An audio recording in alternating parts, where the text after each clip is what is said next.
அந்த 14 வாக்குச்சாவடிகளிலும் பயன்படுத்தப்பட்ட விவிபேடுகளில் கட்டாகி விழுந்த அந்த சீட்டுகள் எங்கே இருக்கின்றது என்பதை பற்றி கேள்வி கேட்டும் எந்த பதிலும் தேர்தல் ஆணையம் சொல்லவில்லை.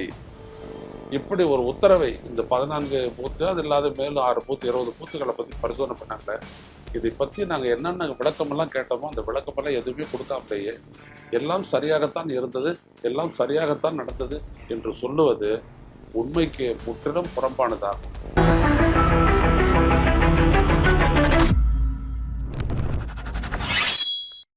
ஓ, அப்ப அந்த மிஸ்டர் அண்ட் மிஸ்ஸஸ் பெர்ஃபெக்ட் உண்மையிலேயே வர்த். நரம்பு தளர்ச்சியிலிருந்து விடுபட்டு உடம்பு ஒரு புது வீரிய பெற மா நேச்சுரல்ஸோட மிஸ்டர் பர்ஃபெக்ட யூஸ் பண்ணுங்க. வணக்கம் தொடர்களே, ரூஸ்டர் செய்தியின் வாயிலாக இன்று மீண்டும் உங்களை சந்திப்பதில் பெருமகிழ்ச்சி அடைகின்றேன்.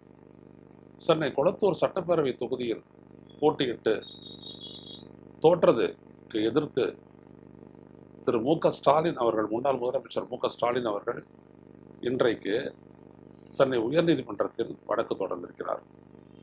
இந்த வழக்கு அவர் தேர்தல் ஆணையத்தின் மீது கொளத்தூரில் இருந்த 14 வாக்குச்சாவடிகளில் நடந்துள்ள முறைகேடுகள் பற்றி அவர் புகார் அளித்தும் அது 2.5 மாத காலத்திற்கு பிறகு அது பரிசீலனைக்கு எடுத்துக்கொள்ளப்பட்டு அந்த பரிசீலனையிலும் கூட பல முரண்பாடுகளும், அந்த வாக்குப்பதிவு எந்திரங்களினுடைய செயலின்மையும், அதே போல விவிபேட்டுடைய அந்த சீட்டுகள் எங்கே போன என்று தெரியவில்லை என்றும், ஆகவே இப்படிப்பட்ட முறைகேடுகள் நடந்துள்ள காரணத்தினால் கொளத்தூர் தொகுதியில் மீண்டும் மறுதேர்தல் நடத்த வேண்டும். அதே போல அவ்வளவு அந்த கொளத்தூர் தொகுதியில் பயன்படுத்தப்பட்ட வாக்குப்பதிவு எந்திரங்களையும் விவிபேட் எந்திரங்கள் அனைத்தையும் சரிபார்க்க வேண்டும், எண்ணி சரிபார்த்து தேர்தல் முடிவை அறிவிக்க வேண்டும் என்று தேர்தல் ஆணையத்திற்கு உத்தரவிட கோரி இந்த மனுவை அவர் தாக்கல் செய்திருக்கிறார். மிக முக்கியத்துவம் வாய்ந்தது. அதில் அவர் சொல்லும் பொழுது ஒரு முக்கியமான ஒரு கேள்வி எழுப்பியிருக்கிறார். அவர் என்ன சொல்றாரு அப்படின்னா, நாங்கள் கொளத்தூரில் நான் போட்டியிட்ட அந்த தொகுதியில் இருக்கக்கூடிய வாக்குச்சாவடி எண் 1, 4, 17, 28, 32, 75, 78, 79, 84, 87, 112, 122, 157 ஆக அந்த 170 ஆக இந்த 14 வாக்குச்சாவடிகளில் பதிவான வாக்குகள், அது இவிஎம்ல பதிவானதை மட்டும் அவங்க சொல்லிட்டாங்க. விவிபேட்ல எண்ணி ஒப்பிட்டு அறிவிக்க வேணும் தான் நாங்கள் கேட்டிருந்தோம். அதை பார்த்தீங்கன்னா அதை அவங்க செய்யவே இல்லை. செய்யாதது மட்டுமல்ல, நாங்கள் தேர்தல் முடிவு 3 நாளில் இதை மறுபடியும் பரிசோதிக்கணும் அப்படின்னு சொல்லிட்டு ஒரு பெட்டிஷனை போட்டோம். நாங்கள் ஒரு மனுவை தாக்கல் செஞ்சுருந்தோம். ஆனால் கிட்டத்தட்ட 3 மாதத்துக்கு அப்புறம் தான் அதை எடுத்து அவர்கள் வெரிஃபிகேஷன் என்கின்ற அந்த நடவடிக்கைக்கு உட்படுத்தினார்கள் என்று சொல்லக்கூடிய அவர் சொல்லுகின்றார், வாக்குச்சாவடிகள் 75 மற்றும் 75 ரெண்டுமே இவிஎம்மும் இதுவும் செயல்படவே இல்லை. And the causes of technical fault was not only during, அது ஏன் செயல்படவில்லை என்பதை பற்றி அவர்கள் சொல்லவே இல்லை. அது மட்டுமல்ல, the location of VVPAT printed slips for 14 polling station is not known is set in a petition. அந்த 14 வாக்குச்சாவடிகளிலும் பயன்படுத்தப்பட்ட விவிபேடுகளில் கட்டாகி விழுந்த அந்த சீட்டுகள் எங்கே இருக்கின்றது என்பதை பற்றி கேள்வி கேட்டும் எந்த பதிலும் தேர்தல் ஆணையம் சொல்லவில்லை என்று சொல்லிவிட்டு அவர் சொல்லுகின்றார், இதில் முக்கியமாக என்ன அப்படின்னீங்கன்னா, இந்த 14 பூத்தில் மட்டுமல்ல, மேலும் 6 பூத்தை அவங்க செலக்ட் பண்ணி கொடுக்க சொன்னாங்க.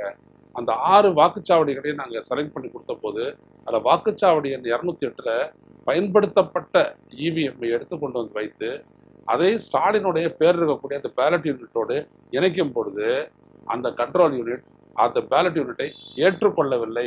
It has not recognised it அப்படின்றத அவர் சொல்லியிருக்காரு. இது எப்படி அப்புறம் தேர்தலில் பயன்படுத்தப்பட்டது அப்படின்றதுக்கு எந்த ஒரு விளக்கத்தையும், முறையான விளக்கத்தையும் தேர்தல் ஆணைய அதிகாரிகளால் தர முடியவில்லை என்று சொல்லியிருக்கின்றார்.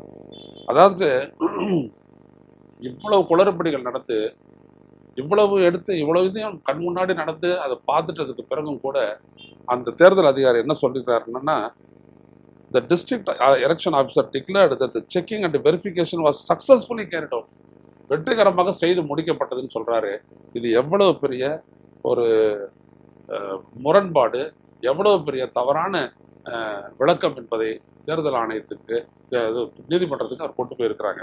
அது மட்டுமல்ல தோழர்களே, அவர் வந்துட்டு சொல்லும் பொழுது அவர் சொல்றாரு, இப்படி ஒரு உத்தரவை இந்த 14 பூத்து அது இல்லாத மேலும் 6 பூத்து 20 பூத்துக்களை பத்தி பரிசோதனை பண்ணாங்களே, இதை பற்றி நாங்கள் என்னென்ன விளக்கமெல்லாம் கேட்டோமோ அந்த விளக்கமெல்லாம் எதுவுமே கொடுக்காமலேயே எல்லாம் சரியாகத்தான் இருந்தது, எல்லாம் சரியாகத்தான் நடந்தது என்று சொல்லுவது உண்மைக்கு முற்றிலும் புறம்பானதாகும் என்று நீதிமன்றத்தினுடைய பார்வைக்கு கொண்டு வந்திருக்கிறார்கள். அது மட்டுமல்ல, இந்த district election officer neither furnished any reasoning or explanation whatsoever for this lapse nor placed on record the technical reports by the engineers of BEL. இதெல்லாம் ஏன் அந்த மாதிரி ஃபங்க்ஷன் ஆகுது, ஏன் அந்த மாதிரி வேலை செய்யலை, ஏன் அந்த மாதிரி தப்பாக செயல்படுது அப்படின்றது தொடர்பாக பாரத் எலக்ட்ரானிக்ஸ் லிமிடெடினுடைய பொறியாளர்கள் சொன்ன விவரங்களை கூட அவர் பதிவு செய்து வெளியிடவில்லை அப்படின்னு சொல்லிட்டு அதில் அவர் சொல்றாரு. This renders the process intended to enhance transparency was opaque and nugatory. அதாவது என்ன அப்படின்னோம்னா, எல்லாமே இந்த மொத்த நடவடிக்கையை வந்துட்டு ஊடகமாக வெளிப்படைத்தன்மையற்றதாக இருந்திருக்கிறது என்று அவர் சொல்லியிருக்கின்றார். எனவே அவருடைய அந்த இதை பண்ணிட்ட உடனே அவர் there were some defects, failures and breaches of the chain of custody of the electronic machines at the polling station 28, 75, 79, 157, 208. Stalin noted that his vote share at these stations was 29.87 என்று சொல்லியிருக்கிறார். அதாவது இந்த 6 பூத்து ப்ளஸ் அந்த 14 பூத்து, அது 20 பூத்தில் மட்டும் அவருக்கு பதிவான வாக்குகளில் 30% வாக்கு இங்கே தான் பதிவாகிருக்கு. அப்படி இருக்க எப்படி இதை நாங்கள் ஏற்றுக்கொள்ள முடியும்? எனவே அவர் வெற்றி பெற்ற அந்த VS பாபுவனுடைய தேர்தல் செல்லாது என்று அறிவிக்க வேண்டும், என்னை வெற்றி பெற்ற வேட்பாளராக அறிவிக்க வேண்டும் என்று சொல்லி அவர் கேட்டிருந்தார். ரொம்ப முக்கியமானது, அதாவது முதல் முறையாக தேர்தல் ஆணையத்தின் மீதான ஒரு வழக்கு ஆதாரபூர்வமாக நீதிமன்றத்திற்கு போட்டு செல்லப்பட்டிருக்கிறது. இதில் அவங்க நீதிமன்ற தேர்தல் ஆணையம் கொடுத்த ரிப்போர்ட்ஸ் எல்லாம் திரு NR இளங்கோவன் இதில் சப்மிட் பண்ணுவாருன்னு எதிர்பார்க்கலாம். தெளிவாக போட்டிருக்காங்க. அதில் அடிப்படையிலேயே தேர்தல் ஆணையத்துக்கு இதில் பெரிய கேள்வி என்னன்னா, எப்படி பல வாக்குப்பதிவு எந்திரங்களினுடைய அந்த அட்ரஸ் எந்த இடத்துல பயன்படுத்தப்பட்டது, அந்த வாக்குப்பதிவு அதிகாரியினுடைய கையெழுத்து என்ன ஆனது என்பதையெல்லாம் பற்றி அவர்கள் பதில் சொல்ல வேண்டும். எல்லாவற்றையும் விட VVPAT அந்த ஸ்லிப்பு எங்கே போச்சு, ஏன் அதை மறைக்கிறீங்க, அதையும் இதையும் ஒப்பிட்டு தானே வந்துட்டு இந்த ப்ராசஸ் சரியாக இருந்துச்சுன்னு நீங்கள் நிரூபிக்க முடியும், ஏன் அதை பண்ணலை அப்படின்னு சொல்லிட்டு ஒரு புகார் ஒன்று பண்ண அப்படின்னா ஒரு வாரத்துலேயோ 10 நாள்லையோ இதே விஷயத்தை எடுத்து அப்போ VVPAT இருக்க ஸ்லிப்பும் வந்துட்டு அப்படியே இருக்கும், அதையும் EVMல பதிவான வாக்குகளையும் ஒப்பிட்டு முடிவு சொல்லியிருந்தா எதுவுமே தேவையில்லையா, மெஷின் நல்லா தானே ஃபங்க்ஷன் பண்ணுறதா அர்த்தம், அதையும் செய்யலை என்கின்ற கேள்வி இங்கே மிக முக்கியமானது. இதற்கு தேர்தல் ஆணையம் என்ன சொல்ல போகிறது என்று பார்ப்போம். இதே நேரத்தில் இன்னொன்று நீங்கள் பார்த்தீங்க அப்படின்னாங்க, அடுத்தபடியாக தேர்தல் சட்டப்பேரவை தேர்தல் வந்துட்டு பல்வேறுபட்ட மாநிலங்களில் நடக்க இருக்கிறது உங்களுக்கு தெரியும். அதில் குறிப்பாக பார்த்தீங்கன்னா உத்தரகாண்ட் மாநிலத்தில் கிட்டத்தட்ட 8 லட்சம் வாக்காளர்கள் வந்துட்டு வாக்காளர் பட்டியலிருந்து நீக்கப்பட்டிருக்காங்க. எப்படி அவங்களாம் நீக்கப்பட்டாங்க அப்படின்னு நீங்கள் பார்த்தீங்க அப்படின்னா, பலரும் படிவம் 7 பயன்படுத்தி அதை டவுன்லோட் பண்ணி பல வாக்காளர்களுடைய பெயர்களை அவர்களுடைய சம்மதமின்றியே நீக்கியிருக்கிறார்கள். எப்படி கர்நாடகாவினுடைய ஆலந்து சட்டப்பேரவை தொகுதியில் நடந்துச்சோ அதே மாதிரி இங்கே பார்த்தீங்க அப்படின்னோம்னா, இங்கே கர்நாடகத்தில் உத்தரகாண்ட்லேயும் இதே மாதிரி பலரையும் வச்சு பல்லாயிரக்கணக்கான வாக்காளர்களை நீக்கி இருக்கிறார்கள். தேர்தல் ஆணையம் SIRல அந்த அட்ரஸ்ல அவங்க இல்லை, அவங்க மாறி போயிட்டாங்க, அவங்க செத்து போயிட்டாங்க, இப்படியெல்லாம் சொல்லி நீக்கினது அல்லாமல் இப்படி பல்லாயிரக்கணக்கான பேர் நீக்கப்பட்டிருக்காங்க. இவங்களையெல்லாம் நீக்கினது யார்? இதுல என்னன்னா, அந்த நீக்கப்பட்டவர்களுக்கு வந்து இந்த தேர்தல் ஆணையம் ஒரு நோட்டீஸ் கொடுக்கணும், உங்களுடைய பெயரை நீங்கள் நீக்க வேண்டும் என்று சொன்னீர்களா அப்படின்னு விளக்கம் கேட்கணும். அந்த விளக்கம் கேட்கப்படவில்லை. எப்படிப்பட்ட ஒரு அயோக்கியத்தன ஒரு சின்ன மாநிலம் உத்தரகாண்ட், அதுல கூட இவங்க இப்படிப்பட்ட செயல்களில் ஈடுபடுகிறார்கள் என்று சொல்லும் பொழுது இது எவ்வளவு மோசமான பயங்கரமான மோசடி என்பதை நீங்கள் புரிந்து கொள்ளுங்கள். ஒரு பக்கம் திரு ஸ்டாலின் அவர்கள் போட்ட வழக்கு இவ்வளவு குளறுபடிகளை பிசிக்கலா கண்ணுக்கு முன்னாடி நிரூபிச்சு அவர் வழக்கா போடுறாரு.